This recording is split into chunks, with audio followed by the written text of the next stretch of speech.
आदमी जो हम जो आभार मानते हैं, आभार है, पुण्य अनुमोदन है, या कृतज्ञता की भावना, ग्रेटिट्यूड की भावना, या धन्यवाद की फीलिंग्स। तो ये इतने मतलब जब पावरफुल पावरफुल भावना है कि इन सब का लगभग अर्थ सेम ही होता है लगभग। और लेकिन थोड़ा बहुत अंतर हो सकता है, लेकिन लगभग अंतर अंतर थोड़ा बहुत ना होते हुए भी फिर इसको एक ही डायरेक्शन में हम देखने का प्रयास करेंगे कि ये जो पुण्य अनुमोदन हम मनाते हैं, बुद्धिज्म में, बौद्ध धर्म में पुण्य अनुमोदन का बहुत ही बड़ा महत्व है। ऐसे ही जब हम ये आभार प्रदर्शन करते हैं, जैसे हमारा जो भी प्रोग्राम होता है, जैसे अभी अभी जो हमारी क्लास चल रही है, और लास्ट में हम इसका पुण्य अनुमोदन एक प्रोग्राम मनाते ही हैं कि लास्ट में सबका पुण्य मतलब आभार मानते हैं, किस किसी ने क्या क्या पार्टिसिपेशन किया, तो सभी का आभार मानते हुए इस प्रोग्राम को समापन करते हैं। तो इसका बुद्धिज्म में बहुत बड़ा महत्व है, हम इसके बारे में चिंतन नहीं करते। और या जैसे पुण्य अनुमोदन, जैसे बीच से हमारे बीच से लोग चले जाते हैं। हाँ, तो जो लोग हमारे बीच से जाते हैं तो उनका भी हम पुण्य अनुमोदन या आभार हम मानते हैं। ये एक बहुत बड़ा प्रोग्राम रखा जाता है, और उस प्रोग्राम के माध्यम से उस जाने वाले आदमी को हम याद करते हैं, उनकी अच्छाइयों को याद करते हैं। और इससे इस तरह से भी एक बहुत बड़ी पावरफुल जो भावना है, इमोशंस है, वो लोगों के अंदर जनरेट होती है, एक गतिशील होती है, जिससे कि हम सबका कहना चाहिए कि बहुत फायदा होता है। मैं कौन कौन से फायदे होते हैं ये भी मैं बताऊंगा। और और मैं ये भी बताऊंगा कि ये जो आभार है, पुण्य अनुमोदन है, ये बौद्ध धर्म का अभिन्न अंग है, अभिन्न अंग। इसके बिना जो है बौद्ध धर्म का जो कारवां है, बौद्ध धर्म की जो टीचिंग है, वो अधूरी है। ये क्यों अधूरी है, तो ये मैं बताऊंगा कि ऐसा ऐसा हम हर प्रोग्राम में क्यों करते हैं। मतलब हर प्रोग्राम में आप देखोगे, कोई बुद्धिज्म का कोई सा प्रोग्राम हो, बौद्ध धर्म कोई भी प्रवचन हो, कोई भी लास्ट में आभार प्रदर्शन जरूर होता है। तो इसके पीछे क्या चिंतन है, क्या भावना रहती है, तो वो मैं बताने का प्रयास करता हूँ।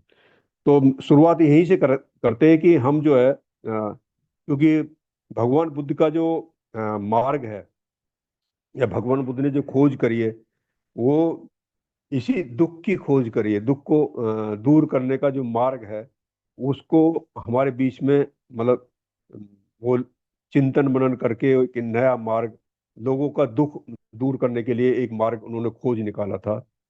और इसी खोज निकालने के उपरांत ही, या इसी से जुड़ा हुआ ये जो है हमारा जो आभार है, तो ये आभार पावरफुल क्यों होता है, और या हम दुखी क्यों हो रहते हैं।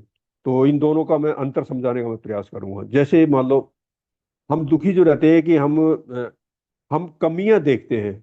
हाँ, शानू, हम कमियां देखते हैं, हम जीवन में अपने कमियां देखते हैं।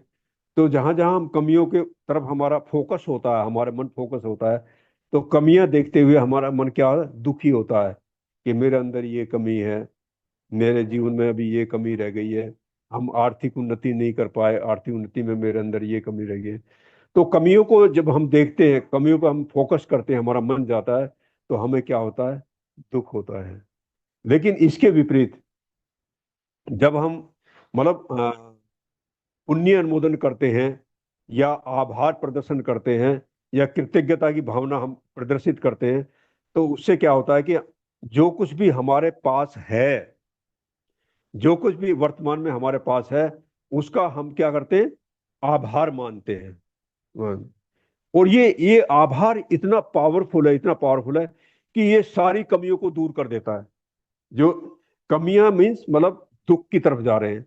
और कृतज्ञता मतलब, कृतज्ञता हम उसके लिए करते हैं जो मेरे पास है। तो हमारे पास क्या क्या है, पहले मैं ये बताना हमें किस चीज का कृतज्ञता व्यक्त करनी चाहिए। क्या चीज है हमारे पास?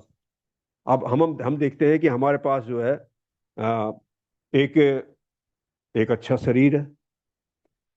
मतलब हम बीमार नहीं हैं। बहुत अच्छा शरीर दिया है हमें। और हमारे शरीर में हमारे हाथ, हमारे पैर, हम मतलब स्वस्थ शरीर है हमारा। और स्वस्थ शरीर के रहते रहते हमारा जो मन है वो भी क्या है?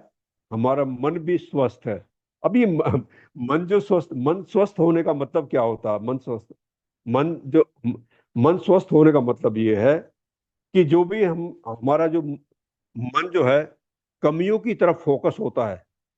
जो मन हमारा कमी की तरफ फोकस होता है, तो कमी की तरफ ना होकर के जो चीज हमारे पास वर्तमान में अभी है, जैसे मेरा शरीर बहुत अच्छा है, इतना अच्छा शरीर दिया है, इतना, तो हमें क्या है, इसका, इस शरीर का आभार मानना चाहिए। हमारे इतना स्वस्थ शरीर है उसका आभार मानना चाहिए। हमारे पास मतलब इच्छा, इतना अच्छा घर है उसका आभार मानना चाहिए। हमारे पास इतने अच्छे बच्चे हैं हमारे, उन परिवार का आभार मानना चाहिए। मेरा परिवार मेरा कितना ख्याल रखता है, इसका आभार मानना चाहिए। कितना समय पे हमें खाना देते हैं परिवार वाले लोग, मेरा कितना ध्यान रखते हैं, इस सब का हमें आभार मानना चाहिए। मेरी पत्नी मेरा कितना ख्याल रखती है, समय पे मुझे उठाती है, समय पे सारी व्यवस्था कर करके मेरी पत्नी मुझे देती है। तो इसका हमें क्या मानना चाहिए? पत्नी का आभार मानना चाहिए। हमें परिवार के हर सदस्य का आभार मानना चाहिए, क्योंकि उन्हीं की वजह से हम आज क्या है, हम सुखी हैं। अगर क्योंकि कुछ ना कुछ हर इंसान का, परिवार में हर इंसान का हमें सुखी बनाने में रोल होता है। एक एक रोल अदा होता है, हर किसी का रोल अदा होता है।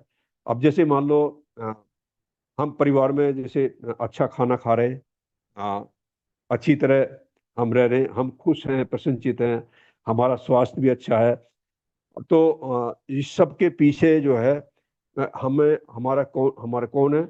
हमारा अपना परिवार है। हमारे परिवार की सकारात्मक भावना है। हमारे परिवार की जो मैत्री की भावना है, वो मैत्री की भावना ही है जो हमें क्या, हमें इतना अच्छा बना करके हमें रखती है। तो मैं एक छोटे सा एग्जांपल दूंगा। एक महिला को मैं सुन रहा था, तो वो महिला बता रही थी कि मेरा लगभग 2 साल से भी छोटा बच्चा है, 2 साल से छोटा, तो मैं उसको केवल एक ही ट्रेनिंग दे रही हूँ। उस कौन सी ट्रेनिंग? मैं उसे ट्रेनिंग दे रही हूँ कि अ, आभार मानना, सबका आभार मानना, सबको धन्यवाद करो। आप जो जैसे पानी पीते हो, पानी को भी धन्यवाद करो। आप जो खाना खाते हो उसको भी धन्यवाद करो। आप जहाँ सोते हो उस बेड को भी धन्यवाद करो। आप जहाँ रहते हो पूरे घर को, जिस घर में हम रहते हैं, उस घर, जो भी एटमॉस्फेयर हमें मिला है उस सब को भी धन्यवाद करो। और धन्यवाद करो उन सभी साथियों का जो मेरे जीवन में मेरे को सुखी बनाने के लिए मतलब अच्छा रोल अदा करते हैं, मेरे मेरे को सहयोग करते हैं, मेरे को मैत्रीवत मेरा व्यवहार व्यवहार मेरे साथ करते हैं। तो ऐसा उस छोटे से बच्चे को, मतलब वो क्या सिखाती है? आई लव ऑल थिंग्स, मैं सभी चीजों को प्यार करता हूँ। तो वो बच्चे को, और बच्चा वो धीरे धीरे क्या, वो ऑब्जर्व करने लगा और धीरे धीरे बोलना भी शुरू कर दिया उसने। वो जैसा, क्योंकि जैसा मदर सिखाती है वैसे ही बच्चा फॉलो करता है। तो वो फॉलो करते करते क्या, उसके अंदर, उस 2 साल के बच्चे के अंदर ही इस तरह की फीलिंग्स डेवलप हो गई है। डेवलप क्या? आभार प्रदर्शन की, आभार। तो ये आभार प्रदर्शन जिस आदमी के अंदर भी अ, ये भावना जिस आदमी के अंदर भी डेवलप हो जाती है, तो उस आदमी के अंदर एक, मतलब दुखी तो वो आदमी रह नहीं सकता, कभी दुखी नहीं रह सकता। हम दुखी जो रहते हैं वो कमियों के कारण रहते हैं। जब हमारा मन क्या फोकस करता है कि मेरे पास ये नहीं है, उसके पास तो ये है, फोकस करता है कि मैं तो, मेरे पास तो इतना पैसा भी, पैसा नहीं है, तो अब कमियों पे फोकस कर रहा है। तो जैसे जहां जहां हमारा कमी पे फोकस जाएगा, वहीं वहीं पर हम जो क्या, दुखी होना शुरू हो जाते हैं। लेकिन हमारा फोकस क्या, आभार के टाइम में, पुण्य अनुमोदन के समय हमारा क्या फोकस कमियों पर ना होकर के क्या अच्छाइयों पर होता है। मेरी अच्छाइयाँ क्या है, उसकी अच्छाई क्या। और मैं ये बताना चाहता हूँ कि ये जो मैत्री का जो गुण है, हर इंसान के अंदर क्या, हर इंसान के जीवन में, हर इंसान के अंदर अच्छाइयाँ होती हैं। हमें देखना नहीं आता, हमें, हमारा फोकस कहाँ जाता है, कमियों पे ही जाता है। कि उसका वो किस तरह के कपड़े पहनता है, किस तरह चलता है, उसे खाने का भी तहजीब नहीं है, कैसे खाता है, उसे रहने का तरीका नहीं आता, उसे बोलने का भी तरीका नहीं आता। तो क्या, हम कमियों पे फोकस कर रहे हैं ना। तो जब हम कमियों पे फोकस करते हैं किसी व्यक्ति के अंदर, और ज्यादातर ऐसा ही होता है, तो इसका मतलब है क्या कि हम दुख की तरफ जा रहे हैं। हमारा मन क्या, दुख को पकड़ रहा है। और जो हमारा मन, जिस भावना को हमारा मन पकड़ता है, वैसा ही हमें रिजल्ट मिलता है। वो तुरंत रिजल्ट मिलना शुरू हो जाता है। तो इसीलिए भाइयों बहनों, मैं ये बताना चाहता हूं कि हमारा जो मन है, उसको कमियों को ना फोकस करके, हमें क्या, हमें अच्छाइयों पे फोकस करना चाहिए। हमें आभार प्रदर्शन करना चाहिए, हमें ग्रेटिट्यूड मानना चाहिए। हमें क्या है कि पूरी दुनिया का आभार मानना चाहिए। जब हम पूरी, ये पूरा जो ब्रह्मांड है, इस पूरे ब्रह्मांड का हमें अच्छा बनाने में सहयोग है। ये बिल्कुल, ये सच्चाई है। पूरा ब्रह्मांड हमें अच्छा बनाने में लगा हुआ है। वो तो ये क्या है कि हमारा जो मन है, क्योंकि हमारे जो मन की जो सोच है, वो सकारात्मक नहीं है। इसलिए क्या होता है कि हम दुख की तरफ चले जाते हैं। तो अब जब हम दुख की तरफ जाएंगे, या हमारे मन ने दुख को पकड़ा है, तो स्वाभाविक है कि हमारा मन दुखी होना शुरू हो जाता है। तो इसलिए हमें अपनी, हर इंसान के अंदर अच्छाई देखनी चाहिए। कैसे, जैसे मान लो, जैसे मैंने अभी परिवार का जिक्र किया, तो परिवार में सब, हर एक इंसान के अंदर कुछ ना कुछ अच्छाई होती है। हमारे बच्चों में भी अच्छाइयाँ हैं, हमारी पत्नी में भी अच्छाइयाँ हैं, हमारे भाइयों में भी बहुत अच्छाइयाँ होती हैं, हमारे बच्चों में भी बहुत अच्छाइयाँ हैं। तो उन अच्छाइयों को जैसे हम पकड़ेंगे, कि जैसे मान लो, हमारे बेटे की हैबिट है कि देर से उठना है, लेकिन उसको सकारात्मक वे से लेना चाहिए कि ठीक है, वो देर तक पढ़ता है, पढ़ाई करता है, इसलिए वो देर से उठता है, कोई बात नहीं। उसका जो है, ये अच्छी चीज है। देर से जो है, उसे प्रयास करेंगे हम कि थोड़ा और अ, जल्दी उठने का प्रयास करें। लेकिन फिर भी उसके उसको जो अच्छाई की तरफ देखना चाहिए उसको। जैसे ही उठे, उसको प्यार से उसको डील करो, प्यार से बोलो, नमस्ते करो, प्यार से उसको कैसे हो, आपका रात नींद कैसा रहा। तो ये सब अच्छाई जब आप उसके अंदर देखोगे, और अच्छाई से आप उसके अंदर पेश आओगे, तो निश्चित रूप से वो आपका जो बालक है, वो भी आपको अच्छाई की तरह ही देखेगा। मतलब वो देखेगा कि मेरा जो फादर है, मेरा कितना ख्याल रखता है। अब मैं ये बताना चाहता हूँ कि इस ग्रेटिट्यूड की भावना से, या कहना चाहिए आभार प्रदर्शन की भावना से, हम जैसा बो रहे हैं, बोना ही कहते हैं इसे, बोना। हम जैसा खेत में बोते, बीज बोते ना, हम जैसे मतलब अच्छा ही बोते हैं, सबको अच्छी तरह डील करते हैं, मैत्री का बीज बो रहे हैं हम सबके प्रति। तो हमें वापस क्या मिलेगा, वापसी में हमें मैत्री तो मिलेगी। और जब हम नफरत बो रहे हैं, दूसरों की बुराई कर रहे हैं, दूसरों के प्रति हम द्वेष की भावना रख रहे हैं, हम ईर्ष्या की भावना रख रहे हैं, जलन की भावना रखते हैं, प्रतिस्पर्धा की भावना रखते हैं, तो वहां से हमें क्या मिलने वाला है। निश्चित रूप से कम वो हमारे बारे में बहुत अच्छा नहीं सोचेगा। तो इसलिए हमें हर इंसान के अंदर अच्छाई ढूंढनी चाहिए। हमने अच्छाई ढूंढ, देखो आपने देखा होगा, एक भंते जी का, भगवान बुद्ध का एग्जाम्पल आता है क्या, अपने संघ सदस्यों के साथ, या कहना चाहिए अब भिक्षुओं के साथ वो जा रहे थे, भगवान बुद्ध जा रहे थे। तो रास्ते में क्या है, एक एक कुत्ता, कुत्ता होता ना, वो महीनों से सड़ रहा था, मरा पड़ा था।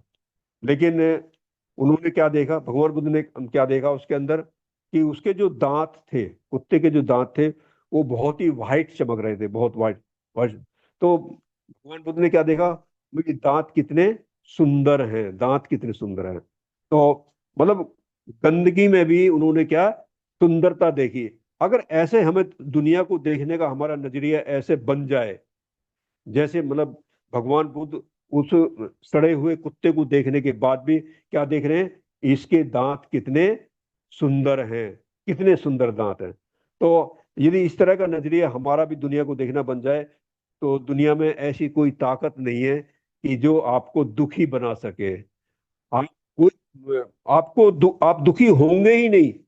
आप मैं ये कहता हूं कि आदमी का जो दुख का जो या दुख के जो सोचने का तरीका वो यही है कि हम कमियों की तरफ हमारा फोकस होता है।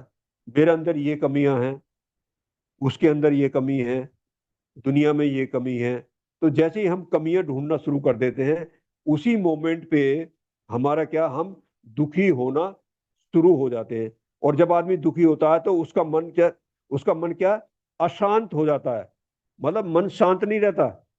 जैसे ही हम दुखी होते हैं तो मन शांत नहीं रहता। लेकिन जैसे ही हम पॉजिटिव सोचते हैं, दूसरे के बारे में अच्छा सोचते हैं, तो निश्चित रूप से हमारा जो मन है क्या शांत होना शुरू हो जाता है। हम देखते हैं कि जैसे हम आनापानसति ध्यान करते हैं। मैं छोटा सा एग्जांपल बता रहा हूँ कि कैसे हमारा मन शांत होता है। हम सांस पे फोकस करते हैं, हम मन पे फोकस नहीं कर रहे, सांस पे फोकस कर रहे हैं। क्यों करते हैं सांस पे फोकस? सांस पे अपने मन को फोकस क्यों करते हैं? क्यों इसलिए करते हैं क्योंकि हमारा मन सांस से जुड़ा हुआ है। हम सांस सांस को देखना प्रारंभ करेंगे, अपने सांस को देखना प्रारंभ करेंगे, तो धीरे धीरे क्या हम अपने मन के संपर्क में आ जाते हैं। तो ये ऐसे ही फॉर्मूला है, बहुत सारी ऐसी चीजें हैं जैसे तो इस तरह से हम अपने मन के संपर्क में आने के लिए क्या हमने क्या पकड़ा? सांस को फोकस बनाया। ऐसे ही देखो, आपने कभी कभी ये देखते हैं, भगवान बुद्ध के टाइम के भी एग्जाम्पल हैं। जैसे मान लो आप भगवान बुद्ध के जाने के बाद, भगवान बुद्ध के जाने के बाद आपने देखा होगा कि जो अ, सारिपुत्र थे, सारिपुत्र को मतलब उस समय भगवान बुद्ध के जाने के बाद जो है तब तक भी वो अरहत की अवस्था को प्राप्त नहीं हो पाए थे। ये सब हम जानते हैं। तो अरहत की अवस्था उनको प्राप्त नहीं हुई थी। लेकिन उनको उनको चिंता हो रही थी कि मुझे अरहत की अवस्था क्यों नहीं प्राप्त हो रही। तो अब उनको अरहत की अवस्था क्यों नहीं प्राप्त हो रही थी? तो ये तो एक बहुत ही मतलब वो महान थे। हम केवल इमेजिन कर सकते हैं कि उनको क्यों नहीं हो रही थी। हम केवल हम केवल कल्पना कर सकते हैं कि हो सकता है वही सच्चाई हो जो हम सोच रहे हैं, हो सकता है वो सच्चाई को और हो। लेकिन हम निश्चित रूप से जो हमें मतलब पढ़ा, हमने बताया या चिंतन किया किसी ने, तो वो अ, आप भी उससे सहमत जरूर होंगे। तो आनंद को बताया गया था कि जो 500 अरहत की जो अ, सीट रिजर्व करी गई थी, तो उसमें क्या आता कि जो आने वाली जो जनरेशन है, तो उसमें उस संगति में क्या है कि कौन कौन सी मेन मेन शिक्षाएं हैं जो आने वाली जनरेशन को दी जाए। तो उसका मतलब संकलन करना था, संकलन करना। तो इस तरह की उसको अब सारिपुत्र को भी मतलब उसमें बैठना था, आनंद को भी बैठना था। तो सॉरी, मैं आनंद के लिए कह रहा था, सॉरी। आन, ये जो विषय है आनंद के लिए था, क्योंकि आनंद जो बहुत लंबे काल तक जो भगवान बुद्ध के साथ रहे थे, तो आनंद को वो अवस्था, अरहत की अवस्था प्राप्त नहीं हो पा रही थी। तो उन्होंने लेकिन उनको बताया गया था कि आनंद को कि आप निश्चित रहें, ये सीट जो है आपके लिए ही है। लेकिन आप इस अवस्था को जैसी प्राप्त कर लेंगे तभी हम आपको बैठने का परमिशन मिलेगी। तो अगले दिन जैसे कि वो संगति स्टार्ट होने वाली है और आनंद को वो अवस्था प्राप्त नहीं हो रही, अर्हत की अवस्था प्राप्त नहीं हो रही, उन्होंने धीरे धीरे क्या क्या काम किया, उस चिंता मगन हो जाते हैं कि मेरे को अवस्था क्यों नहीं प्राप्त हो रही। रात के 2 ढाई 3 भी बज जाते हैं, लेकिन उनको क्या वो हल नहीं मिल पा रहा कि ये मेरे को अवस्था क्यों नहीं प्राप्त हो रही। तो धीरे धीरे क्या, जब उस अवस्था उन्होंने कहा कि अरे चलो छोड़ो, छोड़ो देखा जाएगा, और मेरे को अवस्था प्राप्त होती है नहीं होती, छोड़ो पर है, मैं तो अब आराम करूंगा। ठीक है, जा जा दिए मैं उस संगति में बैठ नहीं पाऊंगा, इतना ही तो है। और जैसे ही वो लेटते हैं, वो लेट लेट पूरी तरह लेट भी नहीं पाए थे कि उनको वो अरहत की अवस्था प्राप्त हो गई। ये कैसा हुआ? ये ऐसा हुआ कि हमारा जो मन है, हमारे मन ने वो प्रॉब्लम को पकड़ा हुआ था कि मुझे क्यों नहीं हो रहा, मुझे क्यों नहीं हो रहा है। जैसे हम मन को पकड़ लेते हैं, हमारे क्या नहीं हो, तो ऐसे ही उन्होंने अपने मन को ऐसे उसमें उलझा रखा था, मेरे को क्यों नहीं प्राप्त हो रही। मैं तो इतने साल तक उनके साथ रहा, लेकिन फिर भी मेरे को अरहत अवस्था क्यों नहीं प्राप्त हो रही। लेकिन जब उसको छोड़ दिया, तो तुरंत ही उसको उस आसक्ति से मुक्त हो गए वे। और जैसे ही आसक्ति से मुक्त हुए, तुरंत ही वो अवस्था उनको प्राप्त हो गई। तो हमें हमें भी ऐसे होता है, जैसे हम मान लो, जैसे हम आनापानसती ध्यान करते हैं, तो आनापानसती ध्यान करने के लिए, क्योंकि हमें अपना मन को शांत करना, तो मन को हम डायरेक्ट, हम मन को तो पकड़ नहीं सकते। हमने क्या पकड़ना है? अपने सांस को पकड़ना है। और जैसे ही हमने अपने सांस को हम पकड़ना शुरू कर देते हैं, तो धीरे धीरे क्या है, हमारा जो हमारा जो मन है, वो वर्तमान में रहने रहने का जो अभ्यास है वो चालू हो जाता है। हमारा मन, क्योंकि ये जो हमारा सांस है और ये जो हमारा मन है, ये एक दूसरे से जुड़े रहते हैं। तो इसलिए हमने जब सांस को पकड़ा, तो धीरे धीरे जब सांस के अंदर हमारा इन्वॉल्वमेंट हो जाएगा, तो धीरे धीरे क्या, हमारे मन के साथ हमारा इन्वॉल्वमेंट हो जाता है। मतलब मन के साथ हमारा संपर्क हो जाता है। यह कहना चाहिए कि हमारा मन और मैं दोनों क्या, एक हो जाते हैं। मतलब वो क्या है, मतलब बाह्य जो जो संसार है, जो संसार से हमारा मन क्या है, डिस्कनेक्ट हो जाता है। ने- जब संसार से डिस्कनेक्ट होगा, तभी तो मतलब ऊपर की अवस्था में प्राप्त होगी। ये संसार को हमने पकड़ा हुआ है, जगह जगह कभी कुछ पकड़ा, कभी किसी को पकड़ा, कभी किसी को पकड़ा। तो जब तक हम पकड़े रहेंगे, तो स्वाभाविक है कि हमें जो है, जो हायर मानसिक अवस्था है, या आध्यात्मिकता की जो अवस्था है, या आध्यात्मिकता की जो भावना, वो हमारे अंदर नहीं आएगी, जब तक संसार हमने पकड़ा है। तो हम इसको छोड़ने के लिए हमने किसका सहारा लिया? सांस का सहारा लिया। हमने मन का सहारा नहीं लिया, डायरेक्ट डायरेक्ट मन का सहारा नहीं लिया। हमने किसका सहारा लिया? सांस का सहारा लिया, कि सांस के माध्यम से हम अपने संपर्क में आ जाते हैं। ठीक इसी तरह से हमने जो जितनी भी समस्याएं हैं, हमें दुनिया भर की जो समस्याएं हैं, हमें उनको पकड़ना नहीं है, समस्या को नहीं पकड़ना। समस्या को जैसे ही हम पकड़ेंगे, तो हम क्या है कि समस्या से ग्रसित हो जाते हैं। मतलब समस्या और वो हमारा मन क्या है, दोनों समस्या के साथ जुड़ जाता है हमारा मन।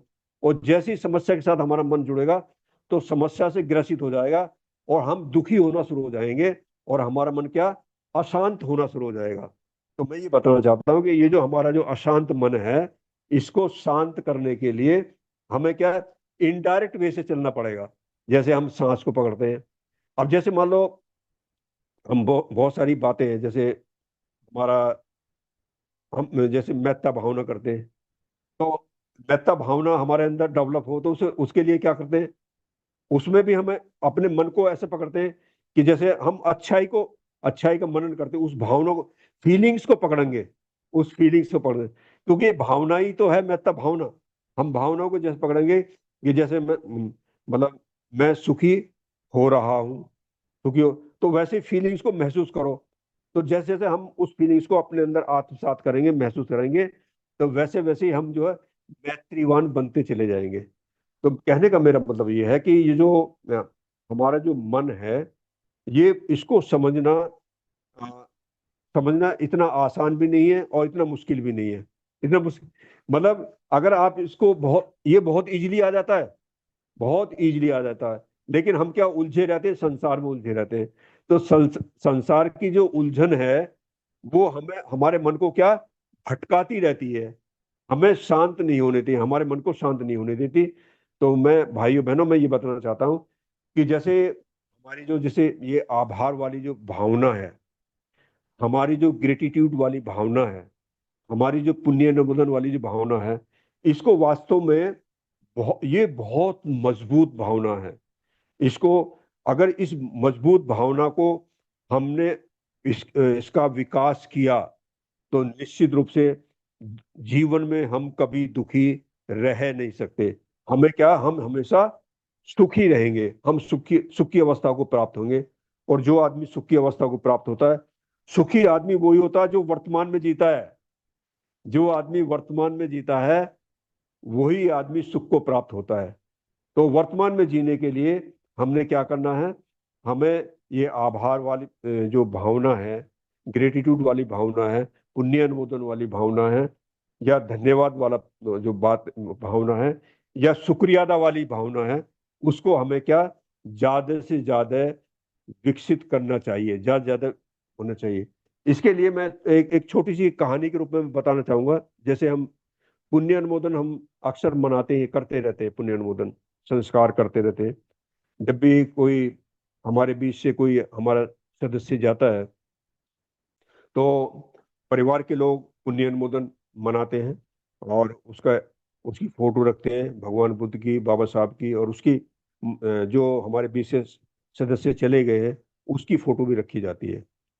और उस समय क्या है कि परिवार के सदस्य अ, उसको याद करके उनकी अच्छाइयों के बारे में बताते हैं। तो एक एक सच्ची घटना है, सच्ची घटना ऐसा बताते हैं, भूतकाल की सच्ची घटना है कि एक एक बाप बेटे होते हैं, और जो बेटा है उसको भी एक बेटा होता है, मतलब। तो उसमें क्या है कि वो दादा का शरीर पूरा हो जाता है।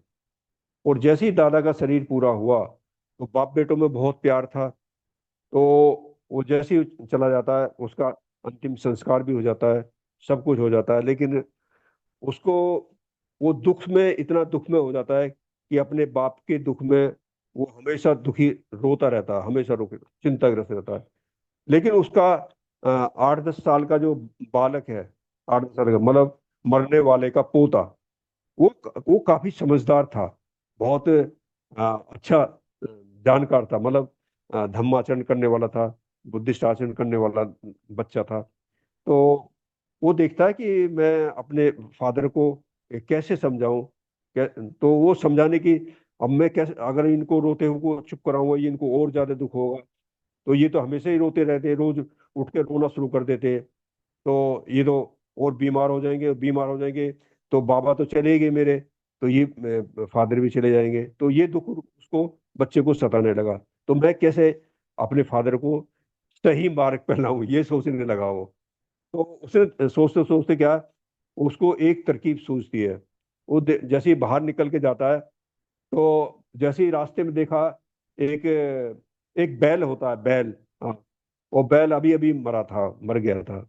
और जैसे वो मर गया था तो वो पड़ा हुआ, और वहां बैल के पास जा करके, और थोड़ी सी दूर पे खेत में से कुछ घास काट करके लाता है, और मरे हुए बैल के पास खड़ा होकर के घास जो होती है उसके मुंह के पास ला के रखता है, और कहता है, ले ले खा ले, ले खा ले, ले खा। ये सब देखते हुए लोग आते, और कि इस बालक को क्या हो गया, ये तो बालक पागल हो गया भाई, कि मरा हुआ जानवर घास कैसे खाएगा, वो तो खा ही नहीं सकता। तो जब उन्होंने देखा कि उसको पहचान करी कौन है, अरे ये तो फलाने का बालक है, और फिर उसके पास जाते, अरे तेरा बालक तो पागल हो गया, उन्हें क्या हुआ, वो जो मरा हुआ बैल है उसको घास खिला रहा है। कि मरे हुआ जानवर कोई घास खाता है? तो वो अपना रोना धोना भूल करके वो क्या अपने अपने बालक के पास, बेटे के पास आता है। और तो वो फादर की तरफ भी नहीं देख रहा। तो उसे ले ले खा, ले खा, ले खा। उसे बालक बैल को ऐसी करे यार। तो वो देख, अरे तू मेरा इतना पंडित बालक है, तू, तुझे अब क्या हो गया? तो ये तो बैल मर चुका, ये खाएगा नहीं, नहीं खाएगा ये। तो वो फिर भी नहीं सुन रहा।